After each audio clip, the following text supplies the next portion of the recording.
All right. Good day, everyone. It's me, Quratulain, and today we will be talking about the autism spectrum disorder in our current ongoing course. That is the clinical course on the treatment management in psychopathology.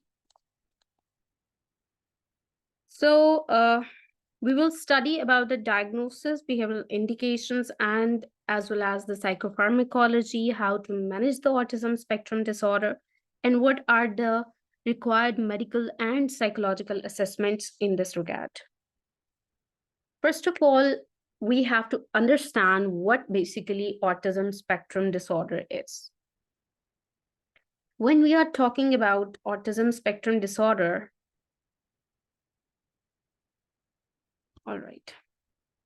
When we are talking about autism spectrum disorder, the first thing come in mind that is Asperger's syndrome. The similar names, or you can say the previous versions for the autism spectrum included these few names. Although there are certain other professionals today and nowadays who are practicing DSM-3, DSM-4, right? And they used to still diagnose the people with these similar names. So whenever you got these kind of diagnosis, you have to be sure it's autism spectrum disorder, first of all. Then comes to what actually autism spectrum disorder is. When we are talking about anything called spectrum, it means it have a diverse continuum to talk about. All right. So basically, autism itself is a neurodevelopmental disorder, including the impairments in different areas of the life. All right. Social reciprocity, atypical communication, and repetitive behaviors. These are the overall, you can say, the points you have to remember for the autism spectrum disorder. All right. Autism itself is a very lifelong, or you can say, hereditary, or even I would say it's not hereditary, it's actually kind of a person born with. Okay.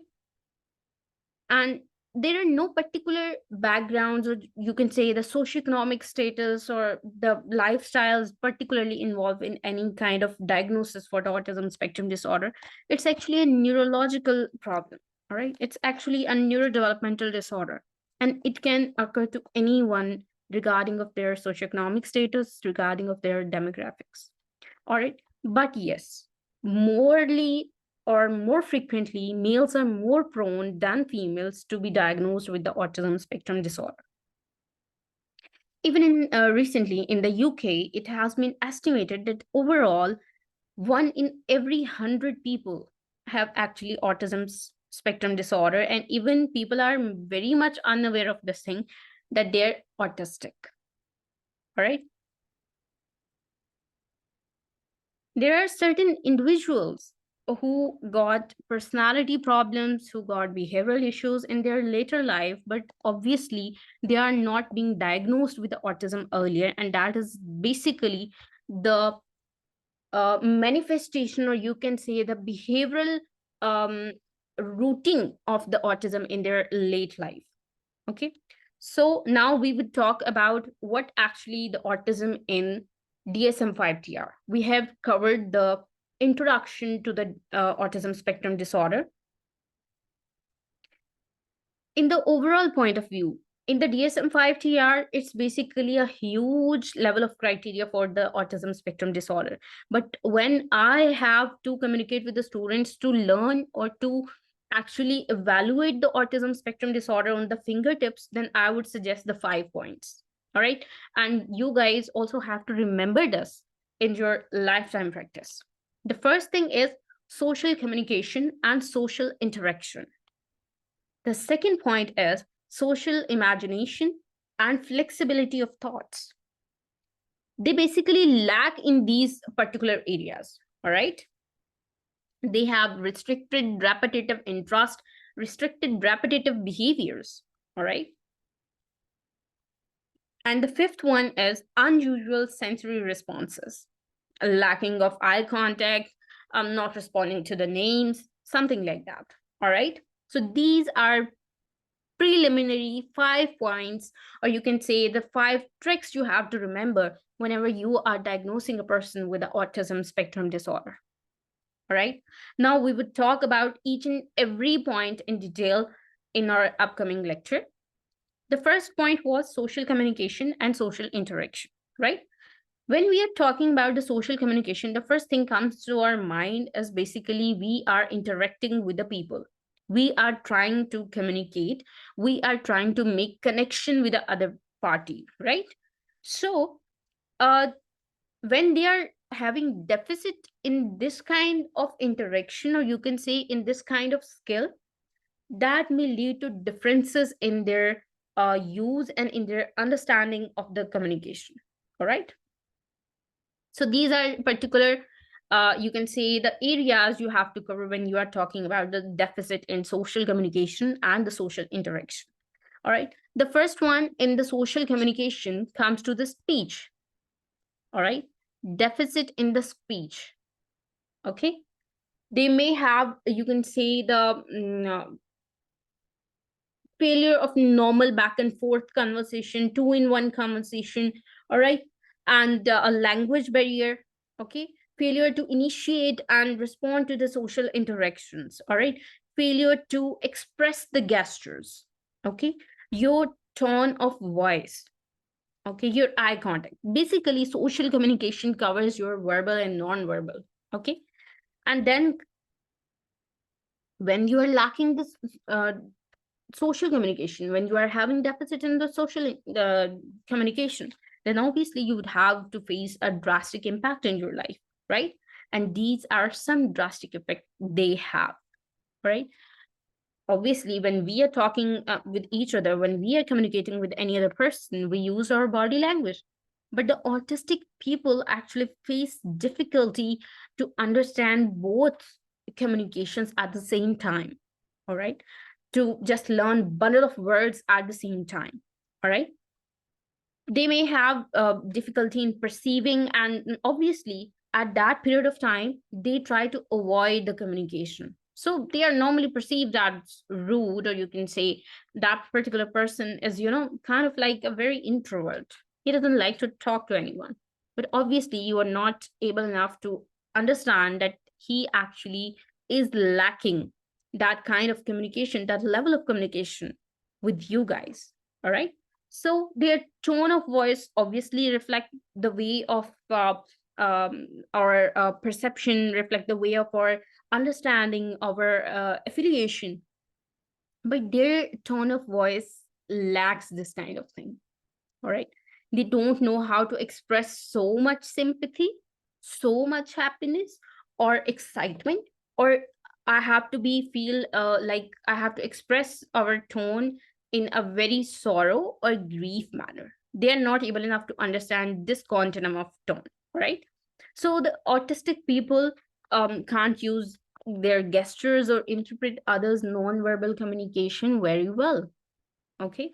And that literally makes them difficult to interpret the language, or to understand the mediums and metaphors very well. All right. And that is the reason you have, whenever being a professionals, being a psychologist, when we have to deal with a patient with the autism, we have to be very conscious to use clear verbatim in a clear voice and being very slow speech, right? I'm talking to you right now in that particular tone with all the particular elements being stable you should have when you are talking to the autism patient with the autism. All right. Then here comes the second point, that is the social interaction. All right. They have the deficit in interacting with the people, like via social communication, and that lacking of the interaction lead to the social communication error, lead to the social interaction differences, and that difference actually made them have deficit in building and sustaining relationships, engaging in conversation, giving and receiving compliments, and understanding the humor. or show the concern for others. We have talked about it, right? The social communication covers your verbal and non-verbal area of the communication, right? Your social interaction. All right. When you are lacking that particular type of communication, obviously your interaction would become limited. All right. So that is the reason those people have a very, you can say, the deficit in their non-verbal communication or interaction, that basically have a very abnormal eye contact.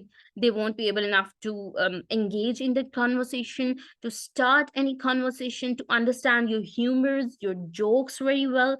All right. Even sometimes the patients with the extreme, or you can say the very severe kind of autism, they even don't know if you're joking with them.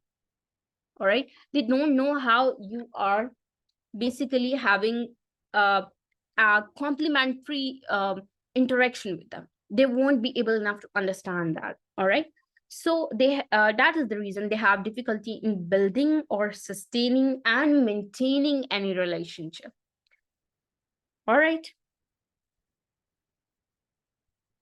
And that is the reason this impact their life in these particular regards. I have basically developed this lecture to help you guys understand each and every point that have been mentioned in the DSM, how these particular points basically have impact on the individual's life, and when they're lacking these particular points, what actually get in regards to them. All right. So autism, or you can say the deficit in the social interaction or the social communication, lead them to have a very restricted relationship towards the children. All right. And they're very, kind of conservative to initiate any foreplay with the children. All right. They just have a very problematic relationships, or you can say the friendships at their peer groups. They don't like to be in a group play or in the classroom activities. All right. So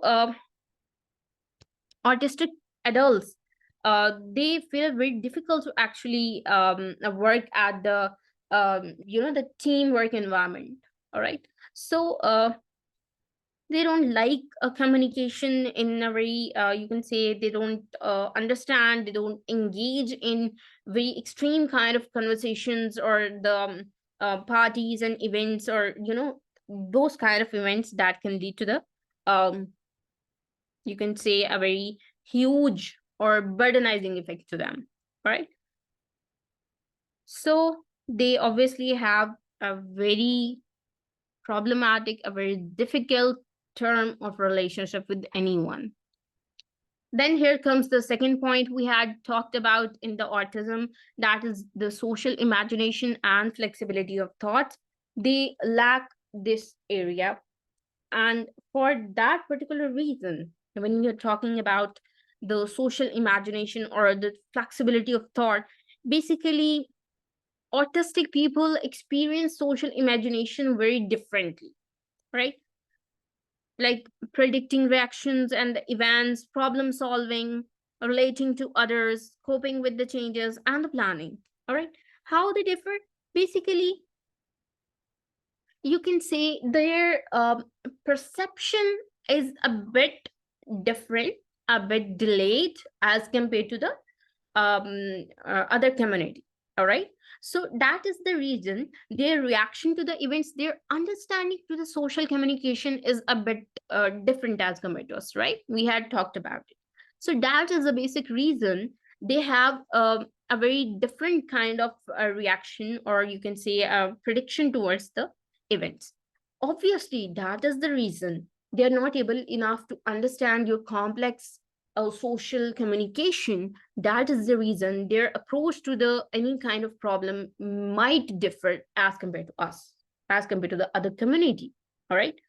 So they actually have a very you can say imaginative kind of friendships. They prefer that, and that is the way they actually share their imaginative plays with their friends. All right.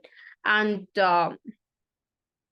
they have a very absent, or you can say very low interest in communicating with their peers. They have very limited interaction among their friends. Let me tell you, they have friends. Those people make friends, but they prefer those kinds of friends who have simple, all right, who have a very lenient and a very less gastral communication. Okay, so their coping with the changes are not like us, are not like other community. We are very susceptible to adopt any change, right? But those people with the autism, they require a long period of time to apt any change. All right, so that impacts their life, as we have talked about it. These are the uh, frequent things that got impacted in their life in case of lack of social imagination and flexibility of thoughts. The first thing is, when we are talking about the problem solving, we have to rely on the social imagination, right? But it is very difficult for the autistic people because their social imagination is very delay as compared to us. All right, so their problem solving is a bit different as compared to us.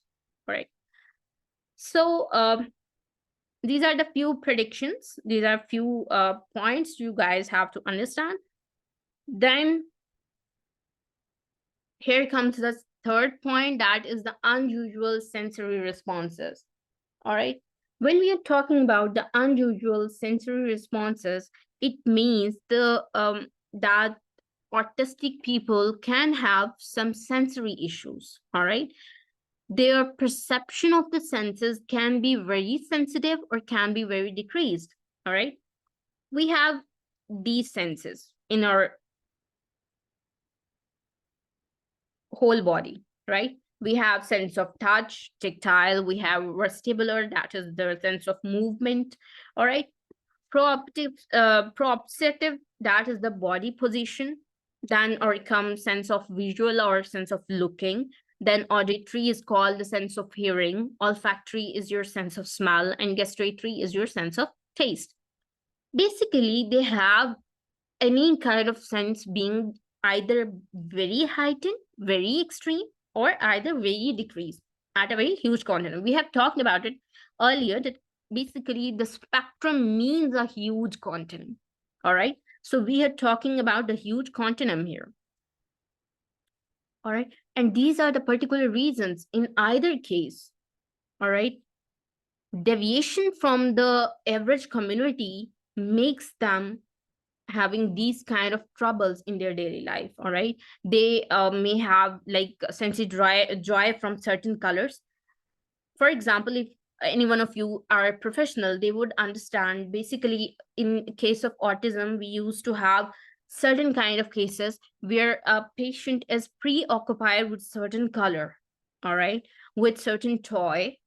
All right, so that is basically their heightened sense. All right, if we are talking about the feeling of a certain material towards certain toys, then that is the stimming. All right, decrease in the feeling of pain. Even sometimes in case of autism, patient have some kind of like hurtful experience, but they don't know how to express that. All right, due to the deficit in the social communication and social interaction, obviously they are not able enough to make an understand what they are going through, and that is the reason they have a decreased feeling of pain. All right, due to the unusual sensory responses. All right, sometimes or more probably they have high sensitivity towards the light. All right, they like certain colors as well as they dislike certain colors. All right, they got disturbed with the noisy traffic. I have a case of an autism patient, and basically that particular child is having a Down syndrome as well.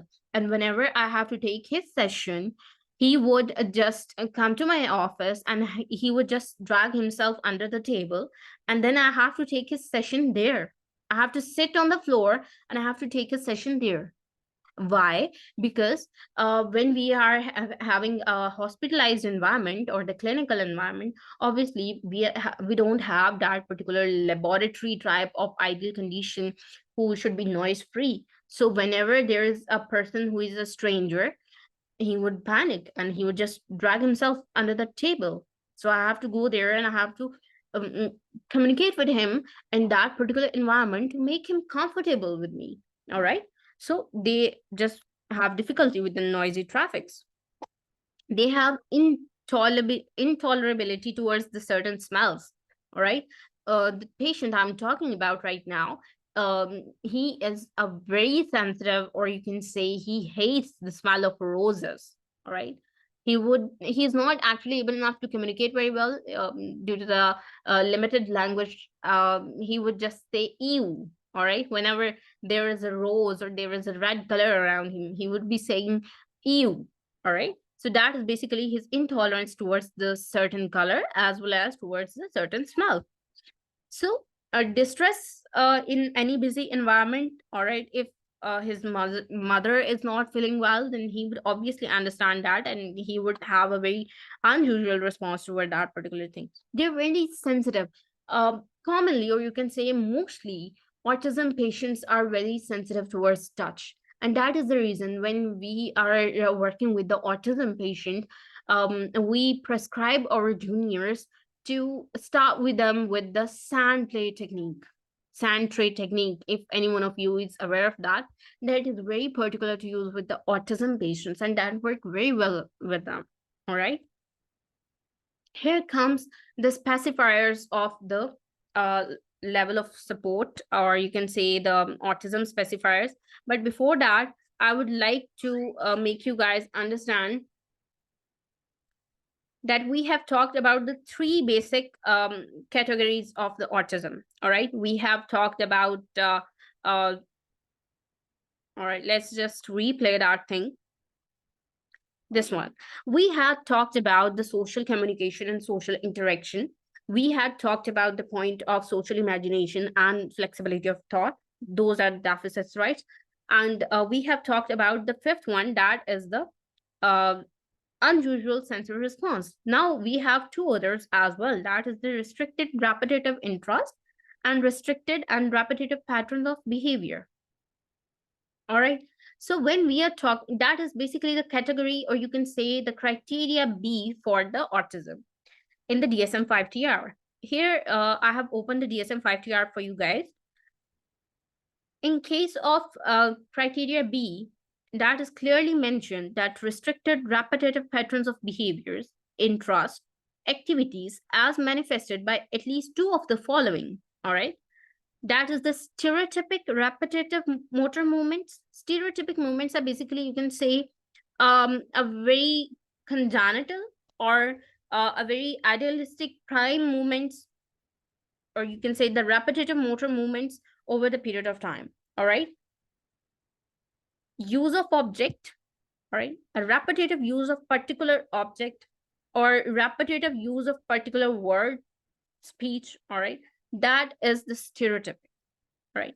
So basically restricted or any repetitive pattern of behavior, any interest or any activity will include in this criteria. It will include the insistentness on the sameness, inflexibility to adhere any routine. As we have talked, they are very much adhere to their environment. They don't like any kind of change. All right. They are very inflexible towards the change. They need a very huge time to adjust or to adapt any kind of change in the environment. All right. So they have an insistentness on sameness, inflexibility to adhere any kind of environmental change. All right. And the third one is highly restricted or fixated interests that are abnormal in intensity. For example, strong attachment or preoccupation with unusual objects, or unusual, you can say the blanket or toys. I have a case of patient who is basically 7 years old and he's preoccupied with his blanket that his mother used to actually enroll with him when he was 2 or 3 years old. But he likes that so much that he's fixated with that. All right. Even in any kind of season, he would just be snooping around with that particular blanket with him. All right. So that is basically the highly restricted and fixated interest toward particular object. All right. Then here comes, as we had talked about, hyper and hyporeactivity towards the sensory input. All right. So these are the basic criteria when we are talking about the autism. Then as like the being discussed as it's a neurodevelopmental disorder, then obviously the age range matters. That is the early developmental period. All right. But may not fully manifest until the social demand and limited capacities. All right. So symptoms cause clinically impairment in the social, occupational, and important areas of the life functioning. We have talked about the DSM. Now we will be talking about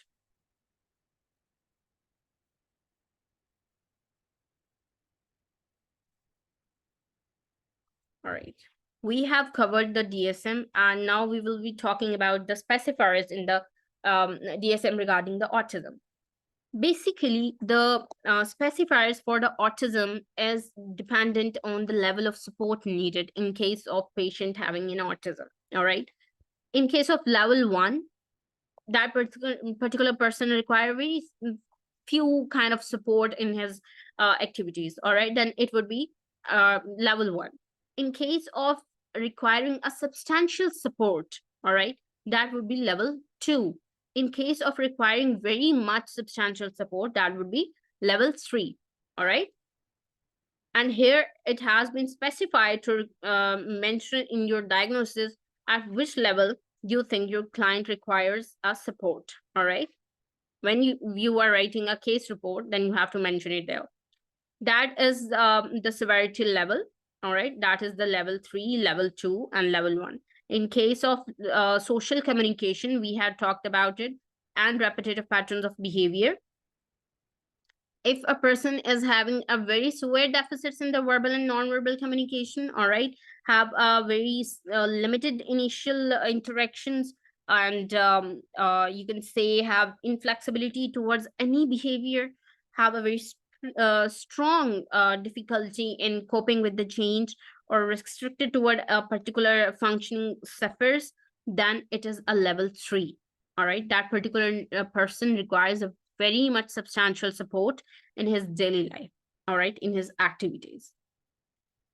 As like others, the continuum gets decreased till the level 1, all right, where without support in place, deficits cause a noticeable impairment, but the person won't be able enough to initiate the conversation very confidently. But let me tell you, they can overcome it if there is certain person to talk to them in like you can say a very lenient way, and keeping them engaged in a very less complex conversation, then they are very good at that. All right. In case of repetitive patterns of behavior, it's a bit less complex as compared to the level 3. The persons that require very much substantial support, it's a bit less complicated than that, because they have obviously a very significant interference with their level of functioning in one or more contexts, but their difficulty is basically with the switching between the activities. They can work in that particular activity very well, but their actually you can say adaptability towards the change, towards switching between the techniques, it's a bit difficult for them. All right. These were the basic specifiers we were talking about. Then these are the specifiers you have to mention in your diagnosis when you are talking about autism. First one is your level of severity. Then comes to the specify if your patient is having with or without intellectual impairment, or is accompanying or not in case of language impairment. Specify if that particular person is having genetic, medical, neurodevelopmental, or these kind of issues. Specify if with or without catatonia. These are the specifiers that have been mentioned in the DSM-5 TR itself. All right, I have opened it as well for you guys to see. It's already been mentioned there that you have to quote in these particular criteria in case of presence as well as absence when you are diagnosing a person with autism. All right, here comes the genetics. As we have discussed, why you have to mention about the genetics, is basically, as I have shared the case, that children have a genetic condition, but he's also having autism. So I have to mention that particular accompanying reason or medical condition as well along the side. All right. Then here comes the causes. These are the few causes that have been mentioned in recent studies about the autism. That is the genetics. Children having a fragile X syndrome or the chromosome 15 deletion, or you can say certain obstructions, or you can say obstructions are basically, I'm sorry, I'm not able enough to pronounce this word right now. I don't know why, but obstetrics are basically the particular study about adult newborn children. All right, they are the experts to you can say evaluate the newborn. All right, so any complication in the newborn, or you can say the perinatal care, or any kind of genetic condition along the time can lead to the autism disorder. Then here comes the environmental exposures that include teratogens. Teratogens are basically some kind of harmful, or you can say the viruses, or you can say the harmful substances in your environment that you got exposed to, and they can lead to certain kind of conditions including the autism.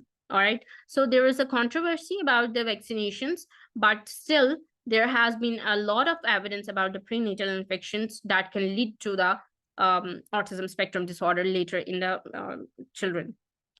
If I have to talk about the ratio, then let me tell you, as we have talked about it earlier, males are more prone to the autism spectrum disorder than the female, and their ratio is 4:1. All right.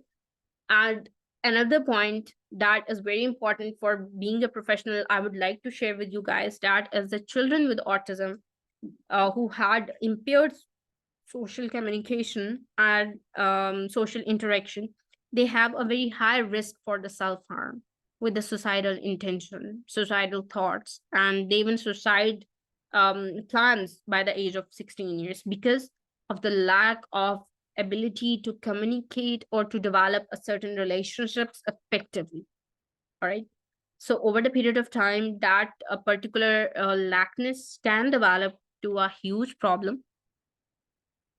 These are few early identifications, that is delayed language development, atypical social reciprocity, as we have talked earlier, social communication and social interaction difficulty, that is the atypical reciprocity. All right, and repetitive behaviors, pretend play, they are not able enough to involve in the pretend plays, like in case of certain children among us, we can state that we used to play Barbie dolls. We used to play certain kind of pretend plays like um, doctors, or you can say like that, like the teachers and all that. They are not able enough to pretend that place. All right, they are not able enough to encourage or being encouraged, being involved in the sharing things, and their eye contact is not very much prevalent. All right, you can state these things towards the parents if the child is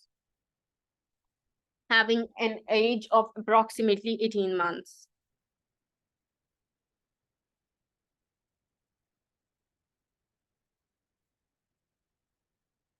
Then here comes, we have talked about the whole continuum of the autism spectrum. Then here comes what kind of assessments are basically required to evaluate the patient or the child with the autism. Basically, we have to require multidisciplinary reports because of ruling out the genetic causes, teratogens, ruling out any kind of associated features, any kind of neurological issue. As we have talked about the prenatal infections, we have to alleviate those kind of possibilities. All right. Then obviously that requires certain type of laboratory testings. Here comes the diagnostic assessment. That assessment has to be approved by any psychologist, any registered psychologist. And that assessment would include VABS, Vineland Adaptive Behavior Scale, CARS, that is basically a diagnostic test for the autism spectrum disorder. and your intellectual assessment. Intellectual assessment would actually be required for the children if that is over the age of 5 years, as we have talked in our previous lecture, because of ruling out the possibility of an accompanying feature of intellectual disability along autism spectrum disorder. All right. Right now we have a very limited time of our class right now. We will rejoin it